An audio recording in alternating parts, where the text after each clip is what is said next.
Hello friends. चलिए हम PPS lab का प्रोग्राम नंबर 1 डिस्कस करने जाते हैं। लेकिन प्रोग्राम नंबर 1 डिस्कस करने से पहले हम एक बेसिक प्रोग्राम बनाते हैं कि सी में प्रोग्राम बनाते कैसे हैं, उसका एक आइडिया ले लेते हैं। मैंने टर्बो सी प्लस प्लस का कंपाइलर अपने लैपटॉप में इंस्टॉल कर रखा है। देखिए मैंने डेस्कटॉप पे सेव कर रखा है इसका icon Turbo C plus plus. तो सबसे पहले मैंने सी का प्रोग्राम स्टार्ट करने के लिए टर्बो सी का कंपाइलर नेट से डाउनलोड करा और टर्बो सी का कंपाइलर मैंने ऑन करा। यहां से start Turbo C plus plus हमने क्लिक करा। ठीक है, तो ये हमारे सामने जो स्क्रीन खुल के आई है ये एडिटर है। इसके ऊपर हम अपना प्रोग्राम बनाया करेंगे सी लैंग्वेज में। प्रोग्राम बनाने के लिए सबसे पहले रिक्वायरमेंट होगी फाइल की। आपको पता है जैसे हम नोटपैड में प्रोग्राम बनाते हैं तो कोई भी फाइल हम सेव करते हैं .txt एक्सटेंशन से। इसी तरह से हमें अगर सी में कोई प्रोग्राम बनाना है तो उसमें हम फाइल करेंगे .c एक्सटेंशन से। तो सबसे पहले आप ऊपर ऑप्शन देख रहे हैं फाइल का, मैंने यहां पर क्लिक करा और यहां पर ऑप्शन आया सेव एज का। यहां पर मैंने फाइल का कोई भी नाम दिया, जैसे कि मैं आपसे ये कह रहा हूं कि you have to make a program in C to add any 2 number. आपको 2 नंबर को ऐड करने का प्रोग्राम बनाना है सी में। तो मैंने यहाँ पे फाइल का नाम दिया add.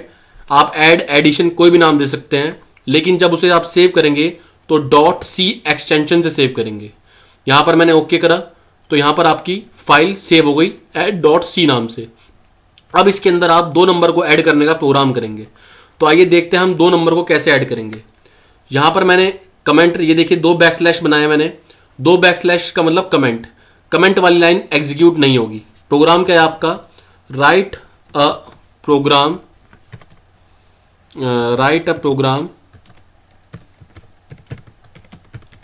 In C to add any 2 number. 2 number को आपको ऐड करने का प्रोग्राम बनाना है सी लैंग्वेज में। आइए देखते हैं इसे हम कैसे बनाते हैं। ठीक है, इस वाली लाइन की आप चिंता मत करिए, यहां पर मैंने कमेंट डाल रखा है तो ये वाली लाइन आपकी एग्जीक्यूट होगी नहीं। ये केवल आपको समझाने के लिए मैंने लिखा है कि आपका प्रोग्राम क्या है। This line will not execute when you run this program. ठीक है, तो आइए स्टार्ट करते हैं। तो हम सबसे पहली लाइन सी के प्रोग्राम में लिखते हैं प्री प्रोसेसर स्टेटमेंट। और प्री प्रोसेसर स्टेटमेंट हम ऐसे लिखते हैं हैश का सिंबल बनाया हमने, देन इसके बाद इंक्लूड, फिर एंगुलर ब्रैकेट। उसके बाद कुछ हेडर फाइल हम यूज करते हैं सी लैंग्वेज में। पहली हेडर फाइल है stdio.h। यहां मैंने एंगुलर ब्रैकेट क्लोज कर दिया। उसके बाद मैंने सेकंड स्टेटमेंट लिखी हैश इंक्लूड और फिर मैंने एंगुलर ब्रैकेट स्टार्ट करा और फिर मैंने सेकंड हेडर फाइल यूज करी conio.h और फिर एंगुलर ब्रैकेट क्लोज करा मैंने। तो इस तरह से हम हेडर फाइल क्रिएट करते हैं। उसके बाद एंटर की प्रेस करी मैंने। अभी मैं इन हेडर फाइल का आपको यूज बताऊंगा। अभी फिलहाल के लिए आप ये समझ लीजिए कि ये हेडर फाइल जनरली हम हर प्रोग्राम में यूज करेंगे। उसके बाद हम यूज करते हैं मेन फंक्शन का। मेन फंक्शन को लिखने से पहले हम लिखते हैं रिटर्न टाइप। तो पहला हम यूज करते हैं वॉइड, सही है। देन उसके बाद लिखते हैं मेन और यहां पर हम लगाते हैं ब्रैकेट का साइन। तो ये बात ध्यान रखिए, सी लैंग्वेज में जिस भी वर्ड के आगे मैंने ये ब्रैकेट लगाया, आप ये समझना कि वो एक फंक्शन है सी लैंग्वेज में। ठीक है, यानी कि ओपन पैरेंथेसिस क्लोज। उसके बाद एंटर की प्रेस करी। अब हम प्रोग्राम की बॉडी स्टार्ट करते हैं। यहां से मैंने शिफ्ट दबाया, करली ब्रेसेस। अब इसके अंदर हम बॉडी ऑफ प्रोग्राम लिखेंगे। तो बेसिकली आप जो भी काम करने जा रहे हैं सी लैंग्वेज में वो कमेंट लिख के लिखते रहिए, ताकि अगर आप प्रोग्राम को दोबारा रीओपन करो तो कमेंट वाली लाइन देख के आप समझ जाओ कि आपने क्या करा है। जैसे अगर मैं इस प्रोग्राम को दोबारा ओपन करूं तो सबसे पहले कमेंट लाइन में लिखा आएगा write program in C to add any 2 number. तो प्रोग्राम को देखे बिना ही मैं बता दूंगा कि ये जो प्रोग्राम मैंने सी लैंग्वेज में बना रखा है वो 2 नंबर को ऐड करने का है। तो इस तरह से मैंने यहां पर वॉइड मेन फंक्शन के अंदर कमेंट के अंदर लिखा सबसे पहले बॉडी ऑफ प्रोग्राम। मतलब जैसे मान लीजिए आपको किसी नंबर का फैक्टोरियल कंप्यूट करना है या आपको कोई भी प्रॉब्लम सॉल्व करनी है प्रोग्राम में, तो वो प्रोग्राम आप लिखा करेंगे मेन फंक्शन के अंदर। ये मेन फंक्शन आपको लिखने हैं। एक बात ध्यान रखिए कि जो भी मैं लिख रहा हूं हैश, अगर मैं हैश लिख रहा हूं, इंक्लूड लिख रहा हूं, तो ये सब क्या है, सिंटैक्स है सी लैंग्वेज के। जैसे मेन के आगे मैंने ये लगाया है ब्रैकेट, उसके बाद मैंने मेन फंक्शन की ये बॉडी स्टार्ट करी है। तो ये सी लैंग्वेज के सिंटैक्स हैं और आप सिंटैक्स को मैनिपुलेट नहीं कर सकते। जैसे सिंटैक्स मैं यूज कर रहा हूं प्रोग्राम में, आप एज इट इज उनको वैसे यूज करिए। Don't try to manipulate the syntax of program. अगर आपने सिंटैक्स मैनिपुलेट करे, यहां मान लीजिए आप कर्ली ब्रेसेस लगाना भूल गए, ठीक है, तो आपका ये प्रोग्राम एग्जीक्यूट ही नहीं करेगा, यानी कि इसका आउटपुट आपको दिखाई नहीं देगा। ठीक है, तो आइए देखते हैं हम 2 नंबर को कैसे ऐड करते हैं। चलिए डिस्कस करते हैं। सबसे पहले मैंने यहां पर लिखा INT। इंट का मतलब आप ये समझ लीजिए कि इंटीजर डेटा टाइप होता है सी लैंग्वेज में। जब आप वीडियो लेक्चर्स मेरे देखेंगे थ्योरी के, तो आपको समझ में आ जाएगा कि डेटा टाइप क्या होता है। फिलहाल ये समझ लीजिए कि इंट होता है सी लैंग्वेज में इंटीजर को रिप्रेजेंट करने के लिए। ठीक है, अब इंट के आगे मैंने लिखा a, यानी क्या हुआ, एक वेरिएबल है इंटीजर टाइप का। ठीक, और इसके अंदर कोई वैल्यू आप स्टोर करना चाह रहे हैं, तो आपने a इक्वल टू लिखा 5। इसका मतलब a की वैल्यू यहां 5 हो गई। अच्छा, इसको समझने का आसान तरीका ये है कि मान लीजिए a इक्वल टू आपने 5 लिखा, तो ये वैलिड है। इंट a इक्वल टू 5, इस वाली लाइन में कोई एरर नहीं है। क्यों? क्योंकि आपने a के अंदर क्या वैल्यू पास करी है, 5। मान लीजिए 5 की जगह मैं यहां लिख देता कैपिटल A, तो ये स्टेटमेंट हो जाती इनवैलिड, क्योंकि a जो वेरिएबल आपने लिखा a, वो किस टाइप का, इंट। उससे पहले आपने क्या लिख रखा, INT मतलब इंटीजर। तो a के अंदर मैं कैरेक्टर, a क्या है, a तो आपको सिंपल पता है क्या है कैरेक्टर। a के अंदर मैं कैरेक्टर स्टोर नहीं कर सकता, a के अंदर मैं केवल क्या स्टोर कर सकता हूं, इंटीजर। तो मैंने a की वैल्यू क्या पास कर दी, 5, और कॉमा करके मैंने ऐसी वेरिएबल लिया b। इंट के आगे मैं यहां पर a लिखूं चाहे b लिखूं, जितने मैं डिक्लेयर करूंगा a b c d, वो सब क्या होंगे, वेरिएबल। और वो सारे वेरिएबल किस टाइप के होंगे, वो होंगे इंटीजर टाइप के, INT। ठीक, तो मैंने b लिखा इक्वल टू लिखा 8। चाहे तो आप इसको ऐसा भी कर सकते थे कि नेक्स्ट लाइन में लिख देते इंट b इक्वल टू 8, अलग अलग भी लिख सकते थे, लेकिन दोनों का मतलब एक ही था। ठीक है, लेकिन क्या फायदा अलग लाइन में लिखने से, क्या फायदा जब आपका एक ही लाइन में आप मल्टीपल वेरिएबल डिक्लेयर कर सकते हो। तो मैंने कॉमा लिखा, इसके आगे लिखा b, और b के अंदर मैंने वैल्यू पास कर दी मान लीजिए 6। ठीक है, तो 2 वेरिएबल की मैंने एक वैल्यू पास कर दी 5 और 6, और एक वेरिएबल ले लिया c। इसके बाद सेमीकोलन लगाना ना भूलें। ठीक है, हर लाइन के बाद आपको सी लैंग्वेज में सेमीकोलन लगाना है, तभी माना जाएगी कि ये वाली जो स्टेटमेंट है, सही है, प्रोग्राम के अंदर वो टर्मिनेट हो गई है। अब इसके बाद नेक्स्ट हम फंक्शन यूज करते हैं CLRSCR। ये फंक्शन यूज होता है स्क्रीन को क्लियर करने के लिए। अब इसका यूज देखेंगे थोड़ी देर में कि क्या है स्क्रीन को क्लियर करने में। उसके बाद सिंपल सा इस प्रोग्राम का काम क्या है भाई, प्रोग्राम मेरे पास प्रॉब्लम क्या है कि मुझे 2 नंबर ऐड करने हैं। कितने नंबर ऐड करने हैं, 2। तो मैंने एक वेरिएबल की वैल्यू ली a इक्वल टू 5 और b की वैल्यू 6 ली। सिंपली मैं क्या करूंगा, c equal to a plus b, मैं a और b को ऐड करूंगा। देखिए जरा यहां पर क्या कर रहे हैं हम, a को ऐड कर रहे हैं और b को ऐड कर रहे हैं, और जो भी रिजल्ट आ रहा है उसको किस में स्टोर कर दे रहे हैं, c में। ये क्लियर आपको दिखाई दे रहा होगा कि a और b को ऐड करके हम रिजल्ट स्टोर कर दे रहे हैं c में। और उसके बाद हमने स्टेटमेंट को खत्म करने के लिए हमने क्या लिखा यहाँ, सेमीकोलन। ठीक है, जैसी प्रोग्राम की रिक्वायरमेंट होती है उसी के हिसाब से हम सी में कोड करते हैं। ठीक, लेकिन अब देखिए जरा, सी में रिजल्ट आ गया 5 प्लस 6, 5 a की वैल्यू 5 b की वैल्यू 6, तो सी में वैल्यू क्या आ गई होगी, सी में वैल्यू 5 प्लस 6 क्या आ गई, 11। सी में इस टाइम वैल्यू क्या आ गई होगी, 11। अब उस 11 वैल्यू को प्रिंट करना है, यानी अब प्रिंट करना है, तो प्रिंट के लिए सी लैंग्वेज में फंक्शन यूज होता है प्रिंट एफ। अगर आपको सी लैंग्वेज में प्रिंट करना है कुछ भी, तो प्रिंट तभी होगा जब आप ये फंक्शन यूज करेंगे प्रिंट एफ। ठीक है, प्रिंट एफ के अंदर आपने ब्रैकेट लगाया, देन उसके बाद ये शिफ्ट, ये कॉलन लगाया। ये सिंटेक्स है, आप सिंटेक्स के साथ मतलब छेड़छाड़ नहीं कर सकते।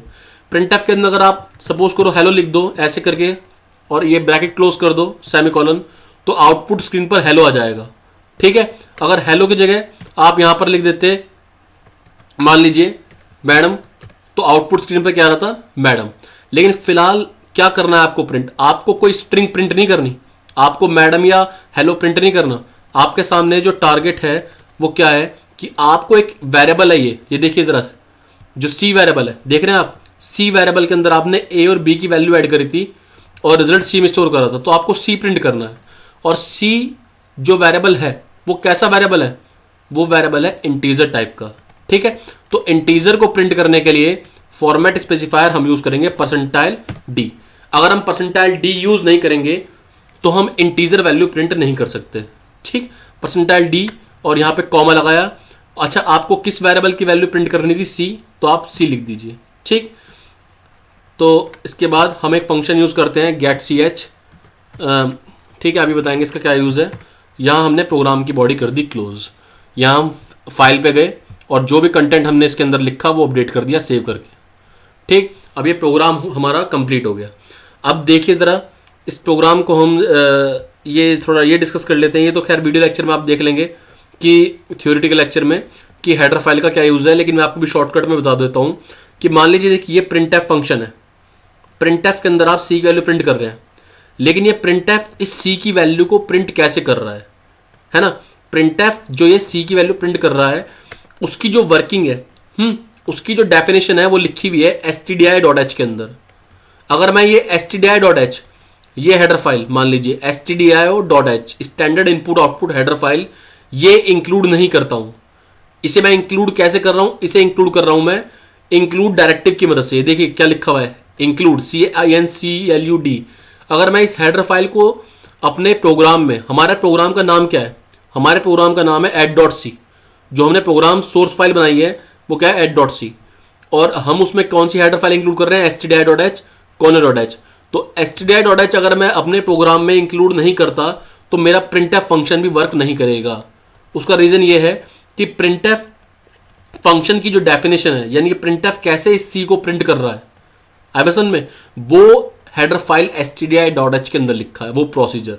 इसी तरह से जो CLR है यानी कि स्क्रीन क्लियर करने का, या get character from console get ch, इसकी जो डेफिनेशन है यानी कि ये CLR और गेट ch ये कैसे वर्क करेंगे एबसन में, ये काम इनकी इंटरनल वर्किंग ये कैसे काम कर रहे हैं, वो सारा प्रोसीजर लिखा है conio.h में। किसमें? conio.h में। तो conio.h अगर मैं हेडर फाइल इंक्लूड नहीं करता तो CLR और getch फंक्शन भी वर्क नहीं करेंगे। तो इसलिए conio.h हेडर फाइल इंक्लूड करना जरूरी है।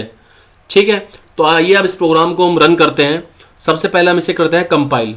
ठीक है, कंपाइलर क्या करेगा? अगर कोई सिंटैक्टिकल मिस्टेक है तो वो शो कर देगा।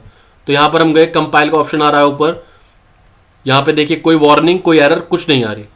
ठीक है, कंपाइलर का काम क्या है? सिंटैक्स एरर लोकेट करना। आप देखिए जरा, मान लीजिए आपने लिखा int a = 5, b = 6, c।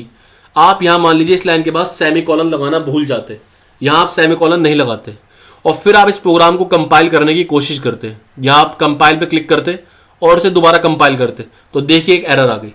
अब ये प्रोग्राम आपका रन नहीं होगा जब तक आप ये एरर लोकेट नहीं कर देते। एरर देखिए क्या है? Declaration syntax error. यानी क्या? जो आपने यहां पर ये वेरिएबल डिक्लेयर करे हैं, कौन कौन से?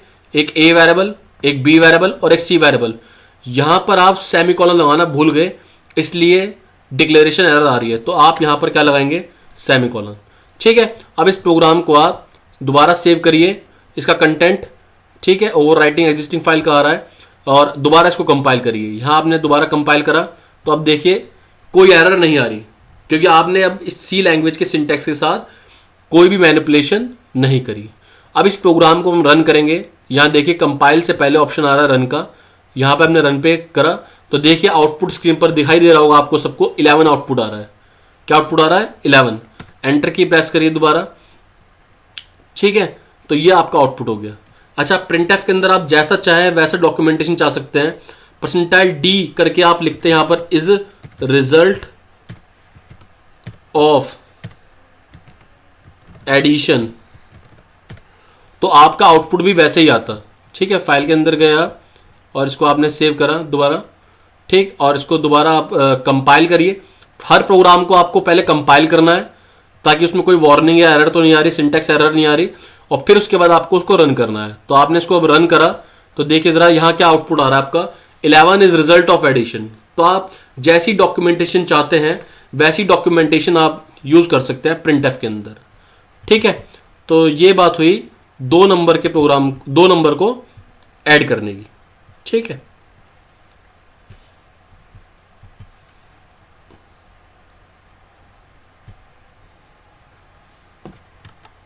ठीक है, तो ये 2 नंबर को ऐड करने की बात हुई। लेकिन इस प्रोग्राम में आप एक छोटी सी मिस्टेक है, अब आप थोड़ा एनालिसिस करिए। तो फर्स्ट प्रोग्राम है, तो मैं आपसे थोड़ा सा ये देखिए ज़रा, write a program in C to add any two number. मैंने क्या लिखा है यहाँ, 2 नंबर को ऐड करना है आपको, सही है। लेकिन ये प्रोग्राम जो आपको आउटपुट दे रहा है वो आउटपुट दे किस चीज़ का रहा है, ये आउटपुट दे रहा है आपको 5 और 6 को ऐड करने का, ठीक है। आपने ए की वैल्यू क्या पास कर रखी है 5 और बी की वैल्यू क्या पास कर रखी है 6, यानी कि जब आप इस प्रोग्राम को जितनी बार भी रन करेंगे तो इसका आउटपुट क्या आएगा, इसका आउटपुट 11 आएगा। जबकि मैंने आपको प्रोग्राम क्या दिया था, प्रोग्राम मैंने आपको दिया था कि आपको कोई भी 2 नंबर ऐड करने पड़ सकते हैं आइबेसन में। तो इसका मतलब ये प्रोग्राम का जो लॉजिक है वो हमने गलत बनाया है। यहाँ ए की वैल्यू आप 5 मत दीजिए, ठीक है, बी की वैल्यू भी आप 6 मत दीजिए। मैं चाहता हूं कि आप ए और बी की वैल्यू रन टाइम पर एंटर करो। मतलब कब एंटर करो, जब आप यहां पर प्रोग्राम रन करो। इधर ये देखिए ना, आप ऑप्शन आ रहा है ऊपर, रन का ऑप्शन आ रहा है, ठीक है। तो जब आप प्रोग्राम रन करें तब इस ए और बी की वैल्यू आप एंटर करें। तो देखिए ज़रा, अगर ऐसे प्रोग्राम आपको करना है तो क्या करना पड़ेगा, यहां पर मैंने लिखा है प्रिंट एफ, थोड़ी डॉक्यूमेंटेशन कर लेते हैं। बिल्कुल सेम वही प्रोग्राम है लेकिन थोड़ा सा आपको चेंज करना पड़ेगा। Input values of a and b, backslash n इसलिए यूज करा है, ये बैकस्लैश एन, ताकि जो नेक्स्ट स्टेटमेंट है इज रिजल्ट ऑफ एडिशन वो नेक्स्ट लाइन से प्रिंट हो। इसके बाद सेमीकोलन, और इसके बाद मैंने फंक्शन यूज करा यहां पर scan F. Scan F function use होता है वैल्यूज इनपुट करने के लिए। अब आपको कितने वेरिएबल की वैल्यू इनपुट करनी है, एक तो आपको ए की वैल्यू इनपुट करनी है, एक बी की वैल्यू इनपुट करनी है। तो आपने यहां पर 2% डी यूज करे, एक ए के लिए और एक बी के लिए। साथ में उसके बाद हम यूज करते हैं ऑपरेटर एड्रेस, ये सिंबल होता है एड्रेस ऑपरेटर वैल्यू इनपुट कराने के लिए, address comma a address of b, ठीक है। जिन जिन वेरिएबल की वैल्यू आपको इनपुट करनी है उसके लिए फंक्शन यूज होता है। अब देखिए जरा, पहले वाले प्रोग्राम में और इस वाले प्रोग्राम में क्या डिफरेंस आएगा। ये प्रोग्राम सही है और जो अभी मैंने जस्ट प्रोग्राम बनाया था वो गलत था, ठीक है। अब देखिए जरा, इसको हमने यहां से इसको हमने रन कराया या कंपाइल करा, देखिए जरा, इससे पहले हम कंपाइल करते हैं। कोई एरर आ रही है, नहीं आ रही है। फिर इसके बाद हम इसको रन करते हैं, देखिए जरा, यहां हमने इसको रन करा, input values of a and b. अब मान लीजिए आपने 56 वैल्यू पास करी है, तो आपको पता है ये 56 वैल्यू कहां जाके पास हुई आपकी, ये वैल्यू पास हुई ए वेरिएबल के अंदर। उसके बाद एंटर की प्रेस करी आपने, मान लीजिए 89 वैल्यू पास करी, ये 89 वैल्यू आपको पता है कहां जाके पास हुई, बी वेरिएबल के अंदर। अब एंटर की प्रेस करिए, देखिए रिजल्ट क्या आ रहा है, 145 is the result of addition. Same वही प्रोग्राम है, कोई डिफरेंस नहीं है। लेकिन इसमें और पहले वाले प्रोग्राम में क्या डिफरेंस है कि यहाँ ए और बी की वैल्यू आप रन टाइम पर खुद इनपुट कर रहे हो। आपने ए की वैल्यू यहाँ 56 इनपुट करी और बी की वैल्यू 89 इनपुट करी। जबकि जो पहले प्रोग्राम आपने बनाया था उसमें आप ए और बी की वैल्यू प्रोग्राम के अंदर ही पास कर रहे थे, A equal to 3 B equal to 5 या जो भी और पास कर रहे हो, ठीक है। अब इस वाले प्रोग्राम में और ये देखिए जरा, सबसे बड़ा एडवांटेज प्रोग्राम का क्या है कि आप इस प्रोग्राम को दोबारा रन करिए, ठीक है। मान लीजिए दोबारा रन करा आपने, अब आप ए और बी की वैल्यू नहीं दे सकते हो। ये नहीं कि आप हर बार सेम ही वैल्यू रिपीट करो, ए और बी की वैल्यू यूजर हर बार अपनी मर्जी से इनपुट कर सकता है। इस बार मान लीजिए यूजर ने 32 दिया तो ए की वैल्यू 32 हो गई। अब यूजर ने वैल्यू पास करी 78 तो बी की वैल्यू क्या हो गई 78, उसी हिसाब से रिजल्ट आएगा। यानी कि 32 + 78 110। तो हर बार आप ए और बी की वैल्यू नई नई एंटर कर सकते हो। तो यही फंक्शन होता है स्कैनएफ का। स्कैनएफ की मदद से हम ये जो हमने ऊपर वेरिएबल डिक्लेयर करें ए बी और सी, इनकी वैल्यू मुझे यहां प्रोग्राम में ए इक्वल टू 5 या बी इक्वल टू 6 पास करने की जरूरत नहीं है। स्कैनएफ फंक्शन की मदद से जब मैं प्रोग्राम रन करूंगा तो रन करते टाइम मैं ए और बी की वैल्यू पास कर सकता हूं हर बार। और यही प्रोग्राम भी है भाई। प्रोग्राम देखिए ना आपका क्या था, प्रोग्राम आपका था एड एनी 2 नंबर। यहां पर ये थोड़ी था एड 5 and 6। एनी का मतलब ही ये है कि आप किन्हीं भी 2 नंबर को ऐड करने का प्रोग्राम बनाइए। और यही सेम प्रोग्राम यहां पे हो रहा है। किन्हीं भी 2 नंबर का मतलब क्या है कि हर बार मैं इस प्रोग्राम को रन कर रहा हूं तो ए और बी की वैल्यू कुछ भी हो सकती है, कोई भी 2 वैल्यू हो सकती है, 2 इंटीजर वैल्यू जिन्हें हम ऐड करना चाहते हैं। तो ये 2 नंबर को ऐड करने का प्रोग्राम हुआ। इसमें जो ये है CLR/SCR, इसका यूज और गेट ch का यूज मैं बता देता हूं आपको। CLR/SCR फंक्शन, ये देखिए जरा, मान लीजिए CLR में मैंने यहाँ कमेंट लगा दिया, सही है। कमेंट का मतलब क्या हुआ कि ये वाली लाइन तो एग्जीक्यूट होगी नहीं। अब एक काम करिए, इस प्रोग्राम को रन करिए दोबारा, जरा देखिए जरा क्या होगा। इसको हमने रन करा, अब देखिए जरा स्क्रीन पर पहले से क्या लिखा आ रहा है, input value of a and b 32, 78, 110, जबकि मैंने तो अभी ए और बी की वैल्यू को इनपुट नहीं करी। एक्चुअली में आप कंफ्यूज मत होइए, जो स्क्रीन पर 110 is the result of addition लिखा आ रहा है, ये पहले प्रोग्राम का आउटपुट है, और इसके आगे जो लिखा आ रहा है input value of a and b, अब असल में ये आपने जो प्रोग्राम अभी रन करा है करंटली, ये उसका आउटपुट है। CLR फंक्शन के आगे आपने कमेंट लगाया था, तो आपका CLR फंक्शन तो एग्जीक्यूट हुआ नहीं था। इसका मतलब CLR फंक्शन ने जो पहली स्क्रीन पर आउटपुट था वो क्लियर नहीं करा। तो प्रीवियस आउटपुट और जो करंट आउटपुट है, जो आप प्रोग्राम अब रन कर रहे हो, वो दोनों आउटपुट आपको स्क्रीन पर शो हो रहा है। अब यहां वैल्यू पास करिए 67 और एंटर करिए 89, तो आपको जो नया प्रोग्राम आपने अभी रन करा है उसका आउटपुट भी शो हो रहा है, और जो पहला प्रोग्राम आपने रन करा था वो आउटपुट भी शो हो रहा है। तो इस कंफ्यूजन को दूर करने के लिए हम CLR फंक्शन को एक्टिव कर देते हैं। एक्टिव का मतलब क्या कि आउटपुट स्क्रीन पर जो भी पहले से लिखा था वो क्लियर हो जाए। जो प्रोग्राम आप करंटली रन कर रहे हो केवल वो आउटपुट शो होना चाहिए, जो पहले आउटपुट लिखा है वो क्लियर हो जाए। अब देखिए जरा, अब आप F10 करके इस प्रोग्राम को दोबारा रन करेंगे तो अब देखिए आउटपुट स्क्रीन पर केवल जो आपने अब प्रोग्राम बनाया उसका आउटपुट आएगा, प्रीवियस स्क्रीन क्लियर हो चुकी है। अब आप वैल्यू पास करिए 6, ए में 6 चला गया। अब आप वैल्यू पास करिए 7, बी में 7 चला गया, दोनों को ऐड करिए, रिजल्ट आ गया 13 is result of addition. Enter की प्रेस करिए, ठीक है। getch फंक्शन का यूज ये है कि अगर मैं getch कमेंट कर देता हूं तो होगा क्या, आउटपुट स्क्रीन होल्ड नहीं करेगी, आउटपुट तो आएगा, मतलब क्या, आउटपुट स्क्रीन पर आपको आउटपुट शो नहीं होगा। देखिए जरा, F10 कर आपने रन करा, यहां वैल्यू पास करी 56, एंटर की, बी की वैल्यू पास करी 78, प्रोग्राम रन हो चुका है लेकिन आपको आउटपुट शो नहीं हो रहा। अगर आप आउटपुट देखना चाहते हैं तो आपको getch फंक्शन अनेबल करना पड़ेगा, यानी कि यहां आप इसे यहां बैकस्लैश लिख के इनएक्टिव नहीं कर सकते। तो इसको आप रन करिए। अब ये देखिए जरा F10, अब आप इसे रन करिए, देखिए जरा, यहां आपने 89 वैल्यू पास करी, ए में गई, उसके बाद आपने 78 वैल्यू पास करी, बी में गई, और दोनों का आउटपुट आ गया 167 रिजल्ट ऑफ एडिशन। तो ये एक तरह से मैंने आपको ये बताया कि printf और scanf इनका क्या यूज है, किस तरह से हम इसे यूज करेंगे इस प्रोग्राम में। stdio.h, corner.h मैंने बताया कि हेडर फाइल हम इंक्लूड करते हैं सर्टेन फंक्शंस को एक्टिव करने के लिए। printf scanf का अगर मुझे यूज करना है, या CLR getch, मुझे फंक्शंस का यूज करना है, इन फंक्शंस का यूज करना है, तो उसके लिए मुझे ये हेडर फाइल चाहिए। अगर मैं ये हेडर फाइल अपने प्रोग्राम में यूज नहीं करूंगा तो मैं इन फंक्शन का यूज नहीं कर पाऊंगा, ना printf, ना scanf, और ना ही किसी भी फंक्शन का। ठीक है, अभी के लिए थैंक यू। नेक्स्ट लेक्चर से हम डिस्कस करेंगे लैब के प्रोग्राम्स।